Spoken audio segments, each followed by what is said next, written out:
बच्चों हमारा class 12 political science. आज आप सभी बच्चों का एग्जामिनेशन है, तो आप सभी बच्चों को first of all best of luck. आराम से एग्जाम दीजिएगा, घबराइएगा मत। कोई भी सवाल हार्ड आपको एग्जाम में नहीं पूछा जाने वाला, पहले बात जान लीजिए। आपको मैंने जितना एमसीक्यू करवाया वो कर लीजिए, और देखिए इस वीडियो में जितना आपको टर्म टू का जितना इंपॉर्टेंट क्वेश्चन है वो भी मैं आपको इस वीडियो के माध्यम से करवा दे रहा हूँ। तो आप सही बच्चे इन सवालों को अच्छे से कर लीजिएगा, ठीक है। तो चलिए वक्त बिना बर्बाद किए वीडियो को हम लोग शुरू करते हैं। देखिए पहला सवाल बोला जाएगा कि विभिन्न रियासतों का भारत में विलय का देखिए साधन। देखिए भारत में क्या थी, जब भारत हमारा आज़ाद हुआ था, ठीक है, अंग्रेजों से, तो भारत क्या था, विभिन्न विभिन्न क्या था, रियासतों में बटा हुआ था। लेकिन सरदार वल्लभ भाई पटेल ने क्या किया, सारे के सारे रियासतों को भारत में मिलाया और हमारा संपूर्ण भारत का क्या किया, निर्माण किया, ठीक है। तो इसमें देखिए इसीलिए बोला हुआ है कि विभिन्न रियासतों का भारत में विलय का साधन क्या था। तो देखिए तीन प्रमुख देसी रियासतें, हैदराबाद हो गया, जूनागढ़ हो गया, कश्मीर, के भारत में विलय के दस्तावेजों को विलय का साधन कहते हैं। इसमें देसी रियासतों हैदराबाद हो गया, जूनागढ़ एवं कश्मीर के शासकों ने भारत के शासकों से हुई बात एवं शर्तों के आधार पर अपनी रियासतों को भारत में विलय के दस्तावेज पर अपनी स्वीकृति प्रदान की। इसी स्वीकृति प्राप्त करने के लिए भारतीय नेताओं को विभिन्न स्तर पर अत्यधिक प्रयास करने पड़े। यही क्या था, हमारा विभिन्न रियासतों को भारत में विलय का साधन था, ठीक है। अगला सवाल आपसे पूछा जाएगा कि उन प्रमुख राजनीतिक दलों के नाम बताइए जिनके जड़ें समाजवादी आंदोलन के साथ जुड़ी हुई है। तो देखिए समाजवादी आंदोलन है जो 1950 के दशक में अनेक राजनीतिक जो दल थे प्रभावित हुए। यहाँ तक कि कांग्रेस ने भी 1955 में अपने अवधि अधिवेशन में प्रस्तावित पारित कर समाजवाद को अपनाया था, ठीक है, सोशलिज्म को। समाजवादी विचारधारा से जुड़ी प्रमुख राजनीतिक दल देखिए अभी है राष्ट्रीय जनता दल, समाजवादी पार्टी, जनता दल संयुक्त हो गया है, जनता दल सेक्युलर एक है, समाजवादी जनता पार्टी। तो अब मैंने आपको यहाँ पर 5 पार्टियों के नाम भी बता दिए, ठीक है। अगला सवाल है आप सही बच्चों के लिए, देखिए हरित क्रांति। यहाँ से एक सवाल आपको बनेगा ही बनेगा, याद रख लीजिए कि हरित क्रांति क्या थी। हरित क्रांति के आपको 2 सकारात्मक और 2 नकारात्मक, यानी 2 आपको एडवांटेज और डिसएडवांटेज बताने रहेंगे। तो देखिए भारत में याद रखिएगा 1960 के दशक में खाद्यान्न में क्या हुआ था, बहुत सारा मतलब हमारे फूड क्राइसिस चल रहे थे भारत में, ठीक है। तो कृषि के पैदावार एवं जनसंख्या लगातार क्या हो रहा था, बढ़ रहा था। कृषि पैदावार एवं जनसंख्या विस्तार में अनुपात बिगड़ रहा था।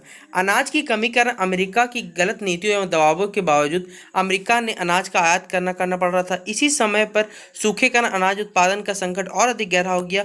1962 का फिर हमारे भारत में चीन का युद्ध हुआ था, और फिर 1965 में पाकिस्तान के युद्ध ने अनाज के संकट को और बढ़ा दिया। अनाज खरीदने के लिए विदेशी मुद्रा भी चुकानी पड़ती। इस स्थिति में निपटने के लिए कुछ नए सूत्रों का क्या किया गया, खोज किया गया, जिसमें से एक थी हरित क्रांति, मतलब इंग्लिश में से कहा जाता है ग्रीन रेवोल्यूशन। हरित क्रांति का अर्थ है विज्ञान, तकनीकी, रासायनिक खाद उत्पन्न बीजों का प्रयोग करके अन्न उत्पादन को बढ़ाना, ठीक है। यानी सीधा बात है कि फूड प्रोडक्शन को बढ़ाना है, हमारा ग्रेन प्रोडक्शन को। तो 1960 के दशक में ही भारत में हरित क्रांति का सूत्रपात किया गया।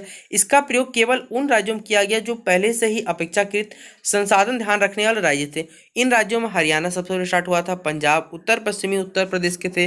निश्चित रूप से हरित क्रांति के अन्न पैदावार में बड़ी क्रांति हुई, ठीक है। तो ये था हमारा पूरी हरित क्रांति, ठीक है। याद रखिए कब शुरू हुआ था, 1960 के दशक में स्टार्ट हो गया था, ठीक है। अगला सवाल है बच्चों, अच्छा हरित क्रांति के बच्चों 2 सकारात्मक लिख लीजिएगा कि जमीन का क्या होता है, उचित प्रयोग हो जाता है, अनाज उत्पादन वृद्धि होता है। क्रांति के फिर देखिए आपको नकारात्मक भी बताना है। तो देखिए इससे क्या कुछ राज्यों तक ही केवल इसका सीमित प्रभाव रहा। अनाज की गुणवत्ता देखिए जो क्वालिटी था वो क्या हो गया, गिर गया। तो ये 2 सकारात्मक और 2 ऋणात्मक हो गए आपके, ठीक है, हरित क्रांति के कह सकते हैं बच्चों परिणाम, ठीक है। अगला सवाल बच्चों हमारा नक्सलवादी। देखिए नक्सलवादी आंदोलन से हम क्या समझते हैं या आप क्या समझते हैं। तो देखिए पश्चिम बंगाल हो गया, बिहार और आंध्र प्रदेश में चल रहा नक्सलवादी आंदोलन उन लोगों का समूह है जो क्रांतिकारी तरीके से, यहाँ तक कि हिंसात्मक तरीके से भी सामाजिक आर्थिक व्यवस्था में क्या करना है, तुरंत कोई भी चीज़ परिवर्तन एवं समूलपूर्ण क्या परिवर्तन करना चाहते हैं। ये लोग क्या करते हैं, धनी भूस्वामी जो कह सकते हैं बच्चों, लैंड ओनर्स, जो लैंडलॉर्ड रहते हैं, बड़े बड़े प्रोफेशनल जो क्या कह सकते हैं रिच पर्सन रहते हैं, उनसे जमीन छीन कर जो भूमिहीन लोगों में बांट देते हैं। इन राज्यों में यह हिंसक आंदोलन सरकारों के प्रयास से भी समाप्त नहीं हुई है। अब यह आंदोलन झारखंड जैसे राज्यों में सक्रिय है। फिलहाल राज्यों के 75 जिले नक्सलवादी आंदोलन प्रभावित है। नक्सलवादी मार्क्सवादी लेनिनवादी विचारधारा से क्या ये प्रभावित होता है, ठीक है। तो ये हो गया बच्चों नक्सलवादी आंदोलन से हम क्या समझते हैं। अगला सवाल है बच्चों हमारा राष्ट्रीय मोर्चा। देखिए राष्ट्रीय मोर्चा क्या है बच्चों? 1989 के चुनाव में जनता दल चुनाव से पहले हुए लोकदल, जन मोर्चा, कांग्रेस एवं जनता पार्टी के विलय का परिणाम था।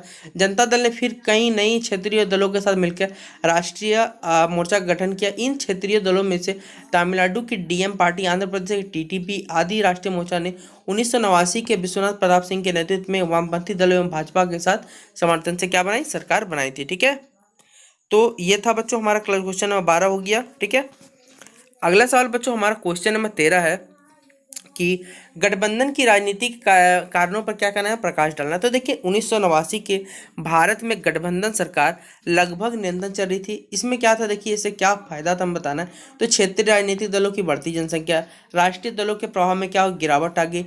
त्रिकुंकुश संसद एवं विधानसभाएं थी। समाज का विभिन्न सामाजिक आर्थिक बंटवारा हो गया। सत्ता की राजनीति का बढ़ता प्रभाव। ये कुछ इंपॉर्टेंट पॉइंट थे। अगला सवाल बच्चों हमारा गैर राजनीतिक पार्टी की प्रमुख विशेषता है। तो देखिए ये क्या होता है? ये ऐच्छिक होता है, अपने मन से कार्य करता है। ये सरकार, ये संगठन जो है गैर राजनीतिक होते हैं। ये चुनाव में हिस्सा सीधा बात नहीं लेगा। ये चुनाव प्रक्रिया व निर्णय प्रक्रिया प्रभावित करते हैं। विभिन्न सामूहिक विषयों पर क्या करते संगठित होते हैं और इनका प्रभाव अक्सर क्या क्षेत्रीय इलाकों में दिखाया जाता है। अगला सवाल है हमारा भारत के विभाजन। देखिए मैंने ये सवाल आपको बहुत बार करवाया, इंपॉर्टेंट है कि भारत को देखिए जो विभाजन हुआ था उसके परिणाम बताना है। तो देखिए भारत के परिणाम बहुत बड़ा। देखिए इतनी, यहाँ पर इतना बड़ा पॉइंट लिखा हुआ है कि इतनी बड़ी संख्या में लोगों का इतनी लंबी दूरी के लिए पलायन अत्यंत दर्दनाक एवं दुखद था। ठीक है, राज्य में लूटपाट एवं हिंसक घटनाओं से इस प्रक्रिया को और दुखदायी बना दिया। महिलाओं के लिए यह अनुभव अत्यंत परेशानी। तो देखिए पूरा बात यहाँ पे बताया हुआ कि भारत के देखिए विभाजन से कितना सारा तकलीफ हुआ था यहाँ पे। ठीक है, अगला सवाल है बच्चों हमारा क्वेश्चन नंबर है 17। समाजवादी विचारधारा के आधार पर आर्थिक नीतियों के मुख्य परिणाम क्या है समझाना है। तो देखिए क्या क्या परिणाम थे कि नियोजित आर्थिक विकास राज्य के नियंत्रण एवं निर्देशन में चला। समाज में व्याप्त सामाजिक एवं आर्थिक असमानता को दूर किया गया। गरीब वर्ग को जीवन स्तर बढ़ाया गया। वहीं पर सामाजिक न्याय को प्राप्त करने का प्रयास किया गया। सामंतवादी एवं पूंजीवादी प्रवृत्तियों पर नियंत्रण लगा। समाजवादी चिंतन पर क्या हुआ? प्रजातंत्र का विकास हुआ।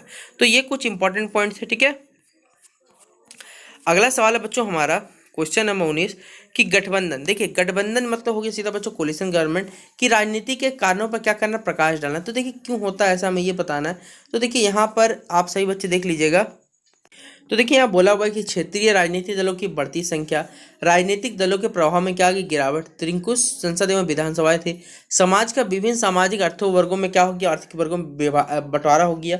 सत्ता की राजनीति का बढ़ता प्रभाव, न्यूनता साझा करके सहमति बन गई और क्षेत्रीय दलों का दबाव की राजनीति। ठीक है, तो ये गठबंधन की राजनीति कुछ प्रमुख कारण थे। ठीक है, तो मैंने आपको क्लास 12th पॉलिटिकल साइंस का इम्पोर्टेंट सब्जेक्टिव क्वेश्चन करवा दिया है। अब आप सही बच्चे आराम से एग्जाम देने जा सकते हैं। इन सवालों को पढ़ लीजिएगा, अच्छे से याद कर लीजिए। जितना भी आपको एमसीक्यू बताया है वो सारा का सारा करके जाइएगा। मैं बता देता हूँ। और क्वेश्चन पेपर आपको वीडियो के डिस्क्रिप्शन बॉक्स में एक लिंक मिलेगा जिस पे आपको टेलीग्राम ग्रुप का लिंक मिलेगा। वहाँ पर अगर आप अपना क्वेश्चन भेज देते हैं तो आपको जैसे आप एग्जाम दे के आइएगा उसके जल्द से जल्द आप सही बच्चों को आपका आंसर की ताकि प्रोवाइड करें, ताकि आप लोग अपना आंसर मिला ले कि आपने कितने सही किए और कितने सवाल गलत किए। ठीक है, तभी आपको पता चल पाएगा ना। ठीक है, तो आज की इस वीडियो को इतना ही रखते हैं। आज आपसे बच्चों लास्ट एग्जाम है, आराम से दीजिएगा। Best of luck. ठीक है, तो चलिए मिलते हैं अपने अगले वीडियो पर।